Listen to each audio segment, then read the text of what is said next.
Today on TFL, you join us on the road to deliver, pick up, and drop off some new power sports equipment. So let's take a look at what we're doing on this road trip. So as you can see, we have the mule from Kawasaki loaded up on the trailer, as well as a couple of the motorcycles that we've been reviewing on TFL Bike loaded into the bed of our Ram Cummins. And on this road trip, we are bringing these vehicles back to the manufacturers. We're also making a stop at Yamaha, and we're going to be picking up vehicles at Yamaha, Kawasaki, and Honda. So stay tuned to see what new vehicles Alex and I are picking up on the road. Yeah, it's an early morning, but we've got some exciting vehicles to go get, and Kase probably just told you all that, so I'm not going to talk. We're just going to get on the road. So we're not alone on this road trip. We are not alone. We've got my dog Frank in the back seat. He's coming for his first TFL work trip. Yeah, and his first time in California. This is a little bit of behind the scenes, but if you're wondering, Frank he's a Dachshund Pitbull. He's a Dachshund Pitbull as far as I know. He's like 2 or 3 years old, and he's doing great on this road trip so far. It's the longest period of time he's ever been in a car straight. So. Yeah, I don't think he's excited to be back in the truck. No. Yesterday, so we drove from Boulder, Colorado, where our headquarters are, all the way out here to Henderson, which is just outside of Las Vegas. So we bombed down the highway through the night. Now it's morning, and today is the exciting day because it's the day that sadly we're saying goodbye to the vehicles that we have loaded up, but we're taking on some new power sports equipment that we're going to get to test over the next couple months. That bit's exciting. Yeah, I get to ride a motorcycle around LA today, so there's a little hint for you, but yeah, I'm excited. Picking up motorcycles, we're picking up another side-by-side. Yeah, and the equipment that we have loaded up here has been really good, but we've had them for enough time that it's time to move on. We've made a lot of videos with the mule and with these two bikes, so we're gonna pick up some fresh equipment, have some fresh videos to make. Yeah.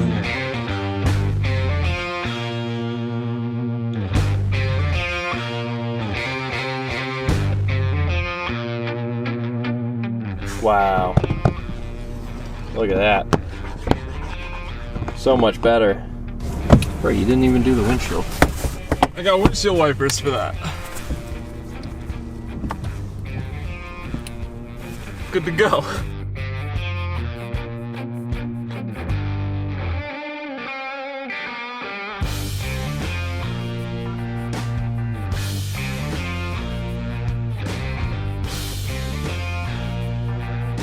So that's what we're doing. We just pulled up to the Kawasaki facility here in Foothill Ranch, California.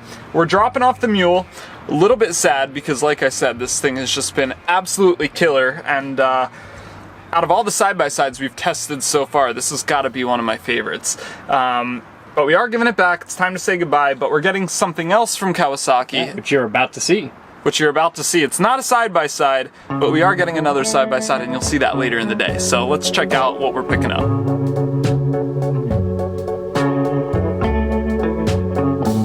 Now, before we show you exactly what bike we're picking up here, I wanted to just kind of show you some of what Kawasaki has to offer. And they have a really cool display here in their facility. So I wanted to walk you through just some of the kind of key points here. One of the things that stood out to me is this Ninja H2 with plenty of carbon bodywork on it. And this is actually the bike that was in Top Gun Maverick, which is pretty sweet if you're, a Top Gun fan or a movie fan. Of course, not only motorcycles, we have, side-by-sides, jet skis, dirt bikes, pretty much anything you could imagine here. But there's some really cool stuff over this way I want to show you. They're mini bikes. You guys love mini bikes here. Of course, Kawasaki still makes the Z125, but I don't know if you knew that back in the late 60s and early 70s, these were some of the models they were producing here. So very cool, and everything in this room is just in immaculate condition, and there's a lot of money wrapped up in these bikes here, I'm sure. So super cool to see. This is kind of meant to look like a dealership, even though it's not a dealership, and they'll actually use this to train new dealerships that are opening up and show them kind of what the dealership's supposed to look like, how it's supposed to operate.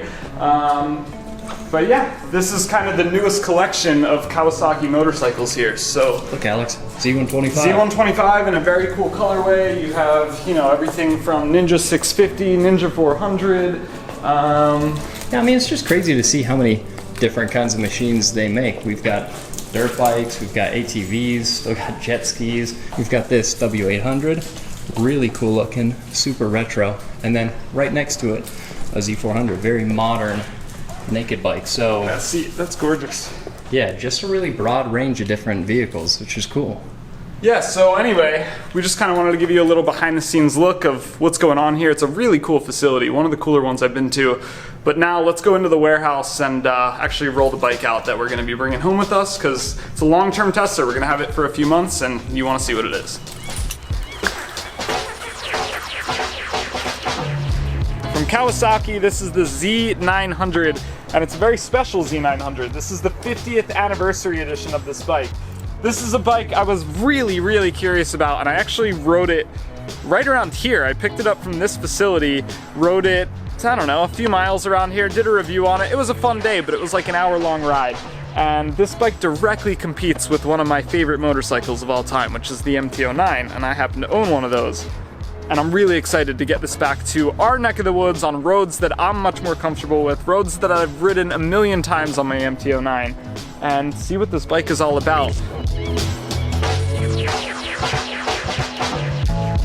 All right, now we're at Honda. We've got the two bikes that we've had for a long time unloaded. Big thanks to Honda for letting us steal these things for months on end. CBR, 500R, and a Grom. Before we go show you the other machine we're picking up in exchange for these, I just want to show you around. We did a video here once before picking up some bikes, and I haven't walked bikes, in fact. Those bikes, yeah. And I haven't walked back here yet.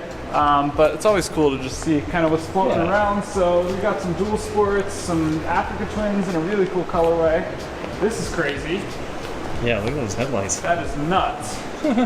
Yeah, they've always got some cool stuff kicking around the shop. This is a big throwback for me over here. Yeah? This is Did you have one of these?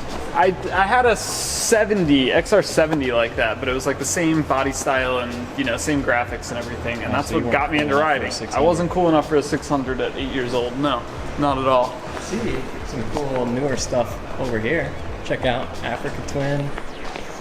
And oh, the 300 Rally, which this is a bike that Tommy almost bought. Yeah, he was seriously shopping for one of those. And then here is the 110. This is That's pretty my much favorite bike of all time. Yeah, my pretty much. favorite motorcycle to ever be produced. I've owned two of them. I'm shopping for a third. Yeah, he is. They're He's looking amazing. at a street legal one right now. Yeah, But so the really cool ones of these now are the retro color schemes, yeah, like the with teal. seat, and they make the 50 with the pink seat. Oh my god, man. I need one of these. Dude, Yeah. it's actually, so it's not just like a flat, boring kind of teal. No, it's got like 3 different shades to it. Damn, Ooh. that's cool. Oh, there's 2 of them in there. That's sick. That's gonna be Alex's next bike. That's my next motorcycle right there. Yeah, so there's the pink 150, pink and purple. But the teal 110 is the way to go. So this is the new machine we're picking up. We dropped off the Kawasaki Mule, and we have a Honda Pioneer 1005 Trail Edition. This is a vehicle I drove in Pioneer, Tennessee, actually. And it was great. I loved it. So I'm excited to get back to the ranch and really start putting this thing to work. Take a quick walk around. We've got a Warn winch up front.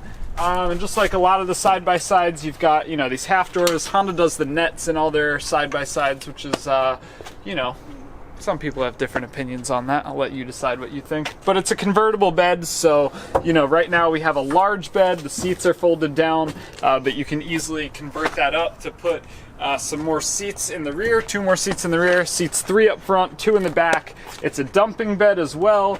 You've got a tailgate back here, just like, you know, pickup truck, lots of tie downs. So yeah, there's a lot of stuff we can do with this. And I'm just curious to see how it compares to the Mule we've been using for a while, because everyone at TFL loved that thing. So yeah, we're gonna get this loaded up onto the trailer, and we've got one more stop to make. All right, so stop 3 was Yamaha. Kase and I have been driving all day. We were stressed about strapping all this stuff down, so we totally forgot to film it. when we got to our taco spot and realized we didn't show you what we picked up. This is it, Yamaha R7, another bike I'm really excited about. I went on the launch of this one almost 2 years ago in Atlanta, in the Atlanta area, but it was a track day. I've never actually ridden this bike on the street. I know I love it as a track bike.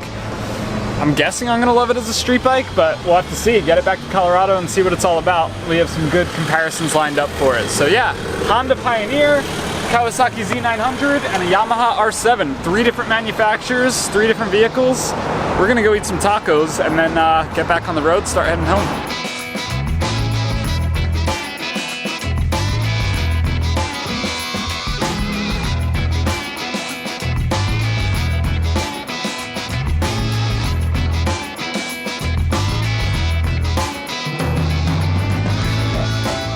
This is exactly why both Kase and I live in Colorado and have no intention of moving to LA.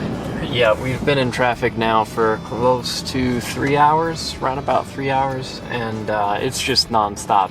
It's probably going like 20 miles in 3 hours. It's like the city just never actually lets you leave. You know, you can get 2 hours, 3 hours from being in LA, and you're still stuck in all of the traffic that I would have to imagine is all a result of that city. We were like, let's beat rush hour traffic and try and get out of here. There's no such thing as rush hour here. It's just always a rush. Started at 4. It's focus 6:38, and I think the top speed we've hit is like 25 miles an hour.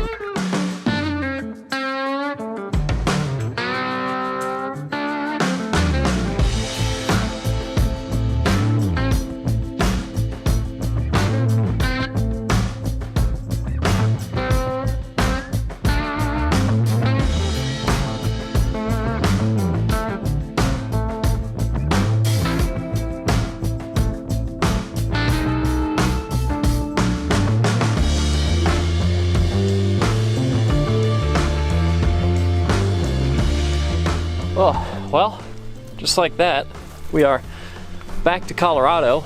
It's not exactly motorcycle riding weather. Not at all. A little different here than LA.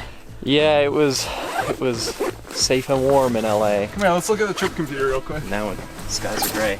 A total of 2,247 miles, 34, almost 35 hours of total time in the truck, and a trip average of 11.6 miles per gallon. Yeah, we weren't driving for fuel economy. No, definitely not. The speed limits in Utah and all the way through until you get to California are like 80 miles an hour, so we were doing 80. Yeah, so we got back, no problem at all.